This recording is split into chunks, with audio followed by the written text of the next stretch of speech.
Good morning, everybody.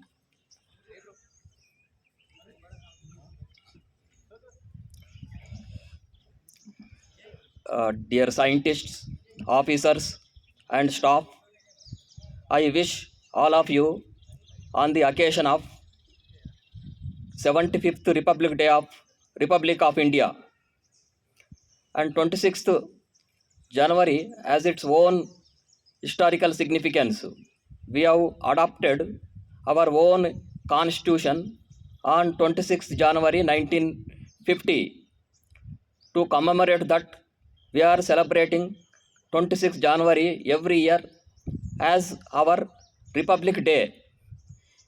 India became sovereign, socialist, secular, democratic republic on 26th January 1950. Since past 75 years, we are celebrating Republic Day on 26th January. If we go back to historical background, in 1930, Indian National Congress declared 26th January 1930 as the Purna Swaraj Day, and they have given a deadline to British government to declare as independent country by 26th January 1930. But it was not achieved on 26th January 1930, but India became republic on 26th January 1950. And before 26th January 1950, India was under the British dominion, and we don't have any independent constitution, and India was governed by the 1935 Government of India Act of the British government. And after becoming independence on 15th August 1947, Indian Constituent Assembly, that means at that time the parliament was called as Constituent Assembly, they have constituted a draft committee for drafting a constitution under the leadership of Dr. B.R. Ambedkar, and the draft committee has prepared its largest constitution. Under their they have adopted many good features of British, Irish, and American constitutions they have taken, and they have made a large constitution for India to accommodate all the aspirations of different sects of people. And India, they have submitted this draft constitution to the Constitution to Assembly, and the Assembly, at that time the Parliament, Constituent Assembly, they have approved this draft constitution on 26th November 1949. And so that we are celebrating 26th November also as our Constitution Day. And finally, the Constitution came into force from 26th January 1950, and we are celebrating this. This is the brief about our Constitution history and our history of our Republic Day. And coming to our Constitution, it is the largest constitution in the world, and it has it has given both rights as well as duties. We have to maintain a balance between rights and duties. Under fundamental rights, people can resort to their they can resolve their grievances. At the same time, Constitution has provided fundamental duties also, and every citizen has to perform certain duties. If we want to claim our rights, we have to perform our duties also. That is the principle of our Constitution. We are maintaining the same balance, and our Constitution has guaranteed rights: right to life, right to liberty, right to freedom of religion, right to expression, right to freedom of speech. All these rights, fundamental rights, are guaranteed. Hence, we are living in a free world without any inhibitions, without any control by any others. Every citizen is exercising their rights. At the same time, we are performing certain duties also. Like fundamental duties mentions that every citizen has to perform certain duties. Like fundamental duty, like Article 51 AG mentions that we have to protect our environment. We should be compassionate with our wildlife, our rivers. We have to conserve our rivers. All these duties we need to perform. And the main purpose of achieving our own constitution is India was in poverty at the time of independence. And India, it is felt that if we adopt our own constitution, we can achieve development and we can eradicate poverty. With that intention, we have taken up many initiatives to eradicate poverty after became republic in 1950s. Many irrigation projects were taken up. Green revolution was brought to. Many lands were under wastelands were brought under cultivation, and many industries were established.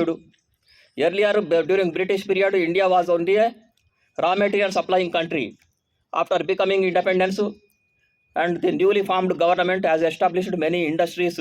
Agriculture was promoted, irrigation was promoted, education was promoted, health facilities were improving, so that we can eradicate poverty, and we have to achieve the goals of the constitution. The preamble reads that we have to achieve justice, liberty, equality, and fraternity.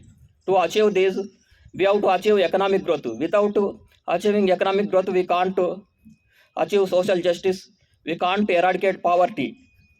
And not only that, in recent phenomenon at global level, at Indian level also, in 2015, United Nations has adopted this Sustainable Development Goals. Under that, we have to the main purpose of these Sustainable Development Goals was to eradicate poverty. First goal was to eradicate poverty. Second goal, to provide nutrition and food security to all, to provide quality education, to provide quality health, to provide safe drinking water and sanitation, to provide clean air, to promote industries and sustainable economic growth, to provide equitable employment and decent work to all. All these are the sustainable development goals. And at the same time, we have recently, India has signed this Kunming material biodiversity targets also. In that also, we have mentioning that we have to conserve our biodiversity, we have to protect wildlife, we have to conserve our land resources, we have to conserve our water resources, we have to eliminate invasive alien species, we have to control pollution. All these targets are mentioned, but at the same time, we have to ensure economic growth to achieve sustainable development goals. Some industrialization has to be done, economic growth has to be done, taken up, so that we can eradicate poverty. Without industrialization, without growth, we can't eradicate poverty. For any development, there will be destruction of environment, and we have to maintain a striking balance between development and environment. And for that purpose only, our institute, like Forest Research Institute, is there. We have to tell what is good, what is bad. That is the purpose of our. We have to maintain balance, and we have to establish a model for, so that economic growth will not be hampered. At the same time, environment will be safeguarded.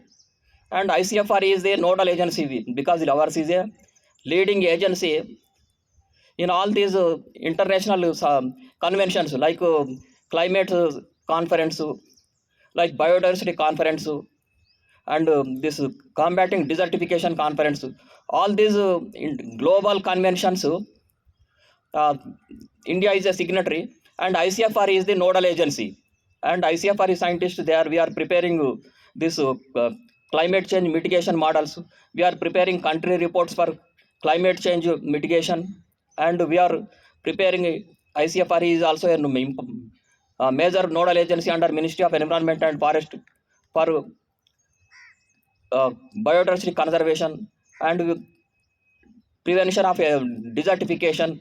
All these aspects are looked after by our ICFRE Council, and our council is also working in that direction. We are implementing all the coordinated research projects. Most of them are related to this climate change, biodiversity conservation, and prevention of land degradation. All these aspects are we are looking after, which are essential, because if we protect our land resources, our water resources, if we conserve our biological resources, that will indirectly promote our agriculture. If we promote our agriculture, our farmers will be benefited, so that the poverty eradication can be achieved. And we have to work together. Without our damaging much to our environment. We have to achieve sustainable growth, and our scientific organizations will definitely promote sustainable economic growth, and at the time sustainable our environment is also safeguarded. And thank you everybody for joining this 75th Republic Day. Thank you.